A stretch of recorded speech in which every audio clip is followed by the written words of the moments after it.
Hello, Ken. How are you this fantastic afternoon? Daniel, it could not be better. I'm here with you. It's under 100 degrees in August in Phoenix. Life is good. Well, it sounds like the temperature is not maxed out. What is that all about? That has got to be the smoothest segue I have heard. So thank you for that, Dad. So maxing out is about what happens when our mind installs artificial limits. And I've got two examples for you. The first one is a few years ago, I was working out using a fitness app, and I had mistakenly read that one of the exercises I was doing required 12 repetitions per set. It's like, okay, cool. And I had gotten really good at lifting a particular amount of weight at 12 reps, and I had continued to increase. And about 2 months into this 3-month plan, I went back and looked at the app. I had had it pretty well memorized, but I went back and looked at it. And to my shock, it wasn't 12 reps, it was 8. I was doing 4 more than I was supposed to be doing, or than the program called for. And great. It's like, wow, I'm overperforming. That's terrific. So the next time I went in to do that exercise, I thought, I'm just going to keep the 12. Why would I go back to 8? That's ridiculous. I can competently do 12. I've been improving at 12. As I'm counting in my head, when I got to 7, all of a sudden, I felt the weights get heavier. And when I got to 8, I was struggling to lift them. And I thought, man, if this is not a perfect example of maxing out, as we're talking about today, I don't know what is. But I wasn't maxing out in terms of having exhausted my muscles. I was maxing out in terms of what my mind had set for me. There was suddenly this new set point. Instead of 12, it was 8. And now when I approached that number, my body gave out, just like my mind told it to. So this really isn't about like manifestation as such. This is just about those set points that we install knowingly or unknowingly. And by doing so, we set up limits for ourselves. It took me another full week to be able to overcome that and get back to 12. I had to do like some real mental work at home, seeing myself actually breaking through, and at the gym actually breaking through before I was able to get back to the place I had been when my mind had told me that 12 was the goal we were striving to hit. That's what we mean by maxing out. Jesse Itzler, if you've not heard of him, look him up. He's an incredible speaker, very successful entrepreneur, happens to be married to the woman who created Spanx.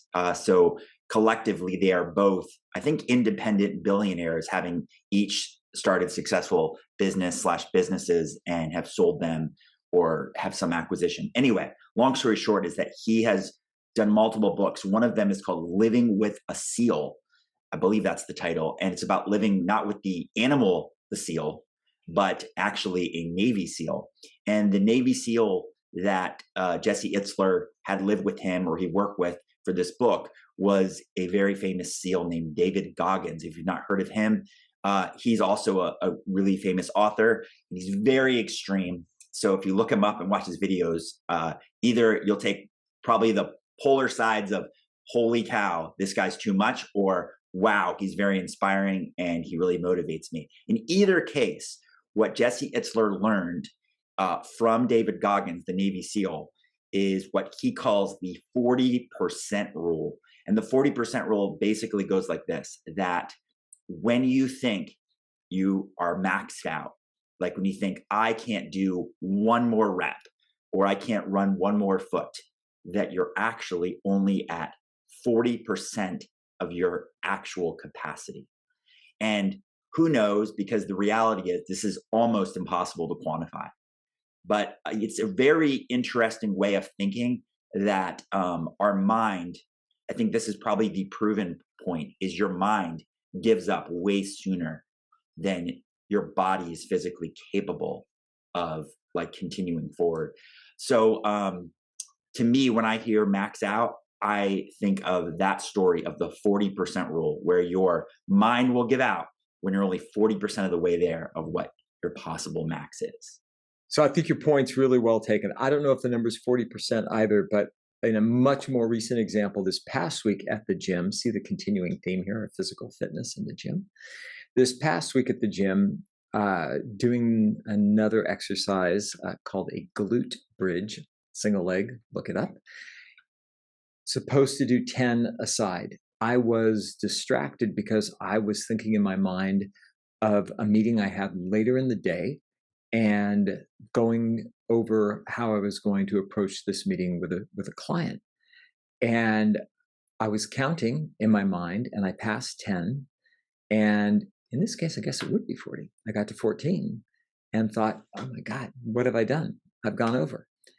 And it wasn't because I went out. It's because my body suddenly like literally failed. And if you've worked out at all, you know, there are those points where you get to failure. It's not a bad thing. You just like, I can't lift anymore. Well, this was actually one of those cases where I was just counting along.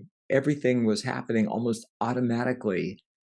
And because I wasn't focused on, I can only make it this far, I made it further without much extra effort at all. In fact, didn't even realize it till I realized I was saying a number in my head that I had never said during that exercise. 13, 14, those numbers never come up. It's 10 for that exercise. And it was another example, and it made me think of why we're talking about this topic today, because it made me think back to that first time that I had experienced that and the power that our mind has to create a set point beyond which we won't go, and not just physically, but I think beyond which we won't go in terms of our business, in terms of sales, in terms of what's possible in our relationship, in terms of how much money we can earn, in terms of how much we can give, our time, our talent, our service. I think we create all these set points, or we have those set points created for us and we believe them to be true. And maybe most importantly, we believe them to be fixed. I've always done it this way. I've only gone to 8. I've only gone to 10. I've only given X amount to this particular cause. I've only volunteered twice a year at the shelter. We only do date night once a month. I've never made more than $500,000, so I can't make more than that. Whatever it happens to be, there are set points that we have constructed ourselves or given to us that we accept as true and as fixed. And the lesson that's come out of this for me is, as long as we believe that, then it's true. And there's an opportunity here, obviously, for us to do an inventory of all those places in our life where we have those set points and to examine whether or not those are actually something we want to continue to maintain. My favorite saying, if you say you can, if you say you can't, you're right. I think it's attributed to Henry Ford. It may have come well before him, some philosopher. In any case, it starts in the mind, as what Ken is saying. So your mind has to believe something's possible in order to make it possible. Because if you think something's impossible, your mind tells your body, why try? Because you can't do this, right? This is not going to work for you. I can't do one more rep, whatever that case may be. Talking about set points, I love the analogy that's given of a thermostat, right? So everyone knows that if you had your HVAC on, so it could do heating and cooling, and you put, let's say, make up 72 degrees was the set point, right? What it does is if the temperature goes above 72, then the air conditioning kicks on and it brings it back down to 72. And if it were to somehow go below 72 and you have both settings, the heat will kick on and bring it back up to 72. And what this analogy aligns with people is our max is our set point, right? So whether this applies to number of reps we can do, whether this applies to the amount of money we can make, we establish a max or a set point in our head where we go, okay, anything outside of this feels uncomfortable. And it almost feels so uncomfortable that you think, like this is an anomaly. Like when it happens, like let's say you make more money than you've already established is the max amount of money you should be able to make. It can happen sometimes just based on the type of business you're in. And then you'll find a way almost to like self sabotage and bring yourself back down to where you're comfortable again. Like, whew, I can breathe again. I feel good about this. That is the max amount of money that I feel comfortable with. So anything above that makes me feel uncomfortable. I'll bring it back down. So where this applies a lot is in the area that I focus on, which is sales. Because if you're a commission-based salesperson, you can have a phenomenal month, but it can almost make you feel uncomfortable because it exceeds your max of what you know you're comfortable with. So you almost, again, self-sabotage where you're the average. You'll bring back down like the following month or months. You'll go, okay, this is where I'm more comfortable, back down here. So just be aware that it obviously is going to start in the mind. Bring it back to the fitness thing, which is where we started this. In hypnosis, I've explained this in a prior session that I'm able to speak to the subconscious mind. And the subconscious mind stores these set points, these rules about where we feel comfortable. And in one of my clients, we had done multiple hypnosis sessions together, and they were a college athlete. And they told me that they have this time where they do these max, like personal record, like PR on different things. And this was, I believe, for bench press. And I'm just going to make up this number, just go with it, that their max potential in bench press was 150 pounds. And I asked if they had tried higher, and they said, yes, I once tried 155 and was unable to, go up the full amount.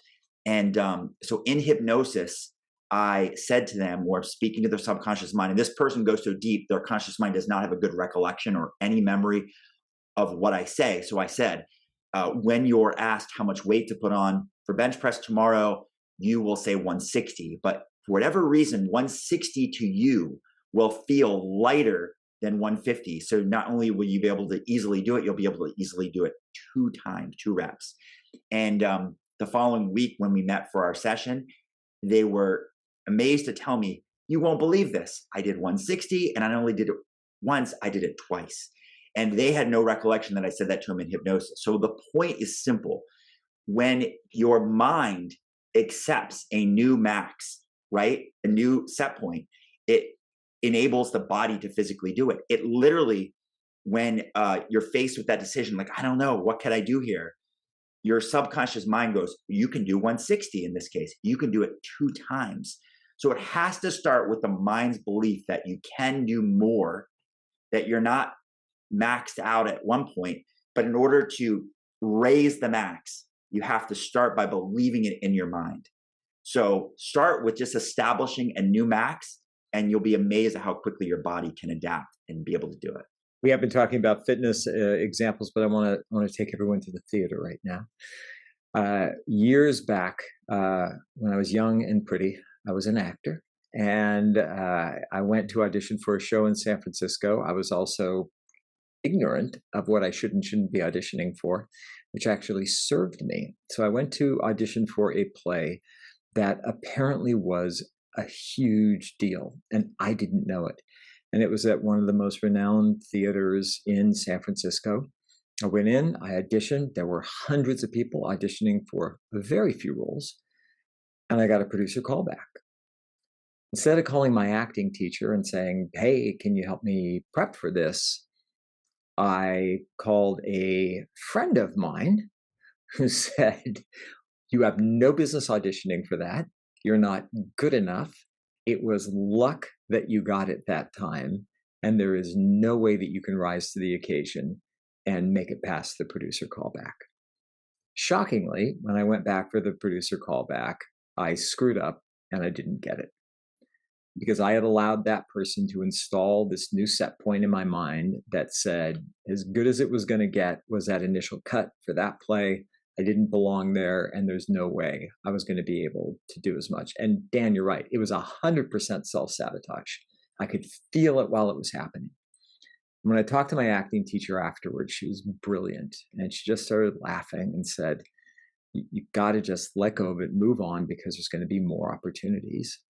And number 2, you got to recognize it was your critic. and we all have one, and he sits with you wherever you go. And the key to breaking through that, the key to elevating, the key to allowing yourself to reach a new height, a new set point, is to find a spot in the room, preferably up high, on a rafter, on a ledge, somewhere, and imagine whatever avatar you have for this critic. Get him out of your head, put him up there on that ledge. Let him know that you'll bring him with you later on. But for now, he's not going to be able to be with you. And by doing so, you'll be free of his influence.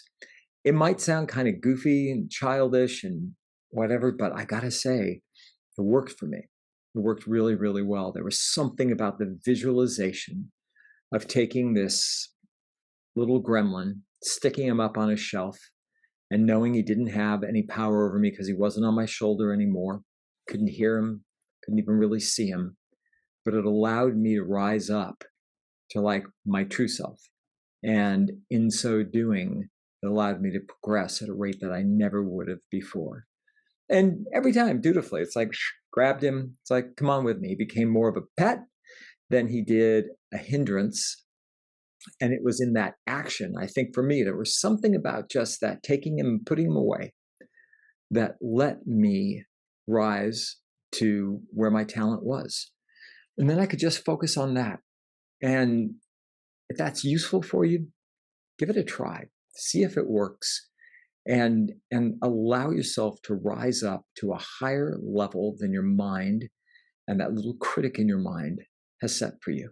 So there's a famous story of Thomas Edison, and this may or may not be true. It doesn't matter. It's the point of this story, which was that as a young child, went to a small classroom of children and was asked to leave, called expelled, whatever. His mom gets a letter and tells him that he's too smart to be in the classroom, that and that will say set his life on a path, right? So it's not reality, it's the way that you believe reality to be. So if he had, read this letter that said, hey, maybe you have a learning disability or you're not meant to be in this classroom, you're not smart enough, maybe that sends him down a path where he now thinks his max potential is something of a non-intelligent person. But when his mom tells him, no, you're too smart for this classroom, so you're going to be homeschooled from this point forward, does that set his max potential like at a really high level where now he exceeds the amazing things that we can look back and see that Edison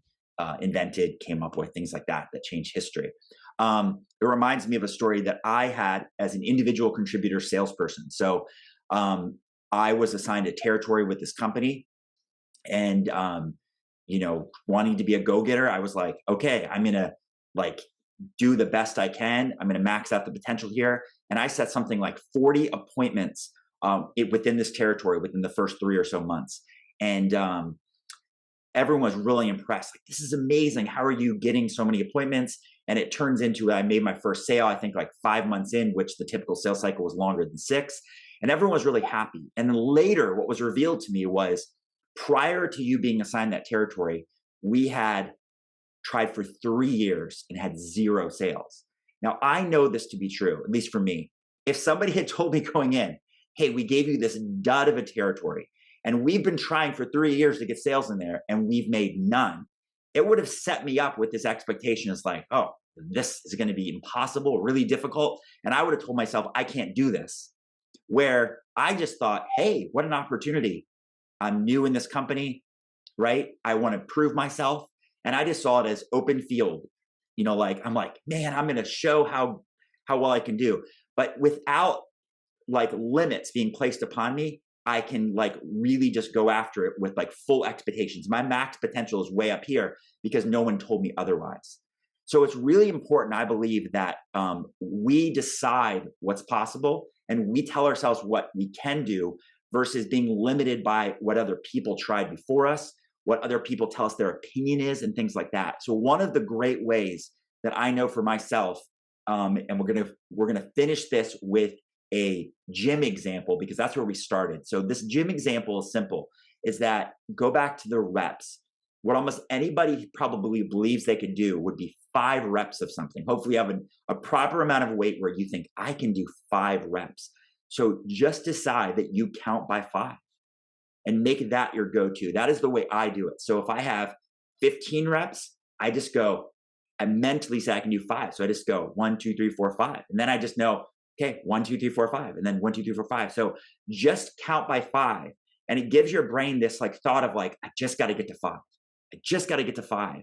And make that the way you think is create something that you know you can do. Create something you know is doable as your max. Just get there. And then you just get to start over. And then you just get to get the next group of five. I can do that. And then just do the next group of five. Whatever number you're doing, just chunk it down to what you know you can do. Make that your max. And then you know you'll be able to be successful.